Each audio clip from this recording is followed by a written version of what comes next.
we're hearing folks calling into radio shows, talkbacks, things like that.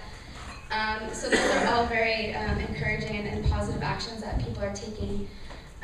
So it's really a grassroots swell that we're seeing. It's important to approach your local government. So who are the decision makers in your community? Let them know that you're not happy or concerned about the things that are going on around us. Might as well talk to that screen. Sorry? You might as well talk to the screen as talk to them. I've met some of those. Yeah, I had too. Lots of them, including Southwest. What's that? Including Southwest. You might as well talk to that screen. Yeah. Misinforming people. Lying. Yeah. Water samples. That's what Soil we're saying. samples. We're doing water samples. Yeah. We're doing soil samples. Bull crap. Okay, well we can have a discussion about that in a minute. Just let me finish up. And I'm almost finished. So talking to MLAs, but also, it's hard in rural communities. We don't have a mayor or somebody, directly accountable to, we don't have a government, a local government per se. That's why it's in quotation marks. But I get copied on letters to the Premier all the time, letters to the various ministers, and we're not just talking about the Minister of Natural Resources or the Minister of Environment or the Minister of Energy. This affects the Minister of Health, Transportation, Agriculture, Tourism. The impacts are very, very wide, and so we need to make sure that we're touching those people as well, not just the kind of ones we would think of right off our heads.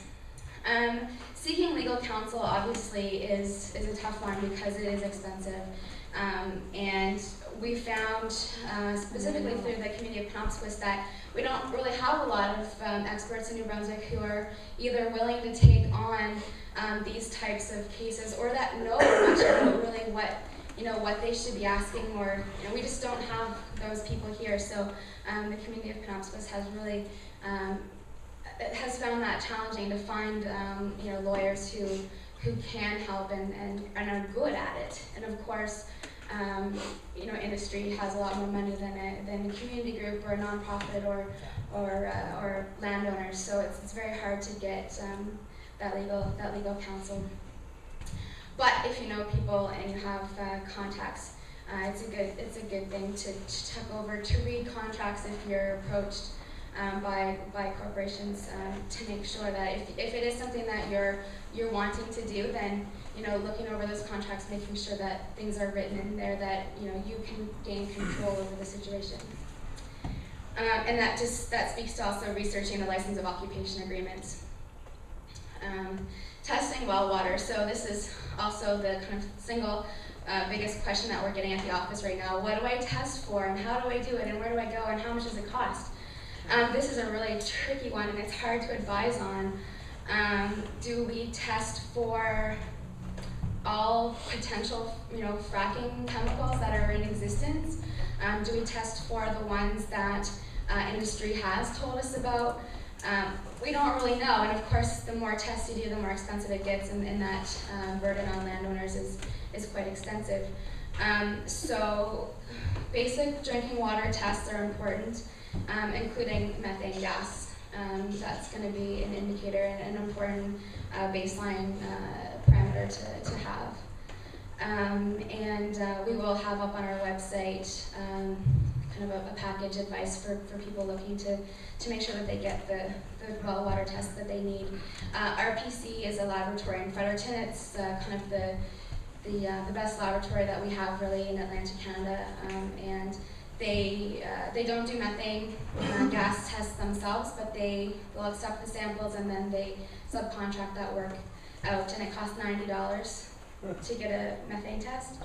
And they're not willing to do group testing for methane, but they are willing to do group testing for other kind of more standard parameters like just general chemistry or bacterial or metals or things like that. So, so if that's something that interests you, then I can pass you on to that, or you can Google search them. And then the other thing is that if this goes ahead as planned by industry and government, then you really must be active in the phased EIA process, which does have small snippets of opportunity for public consultation. So those are the formal pieces. I'm not saying that they're the best. They certainly have a lot of holes and gaps in them, but it's the process that we do have in New Brunswick. So be active in that and voice your concerns when it counts. All those concerns are supposed to be incorporated into the decisions around conditioning permits. Like I said, it might not make a difference in terms of whether or not you want it at that stage, but I wouldn't want people to back off of that just because they don't think it's effective.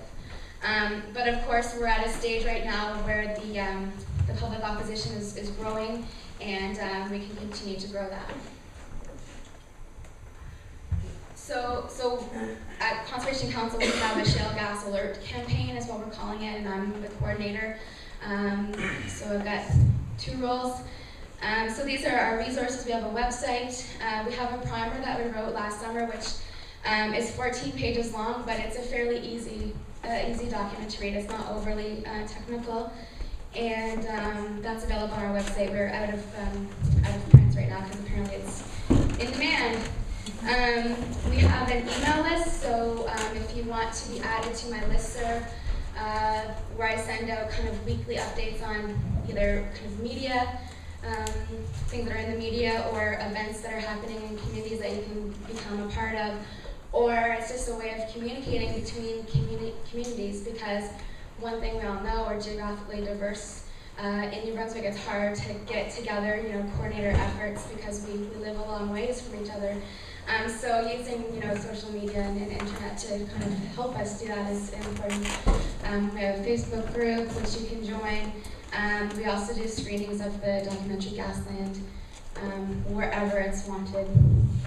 So wherever you see this little angry water drop, that's our campaign logo. So I'll leave it there right now, and if we want to open it up to questions or discussion, or I don't know how you guys want to do it. Also, Maxime Daggle's here. He's a former oil and gas driller, and he's quite knowledgeable on more knowledgeable than me on the technical aspects of drilling a well and casing and all of those things. So he can certainly field those questions, and I can field questions about the process, what's going on in New Brunswick, generally in that type of context.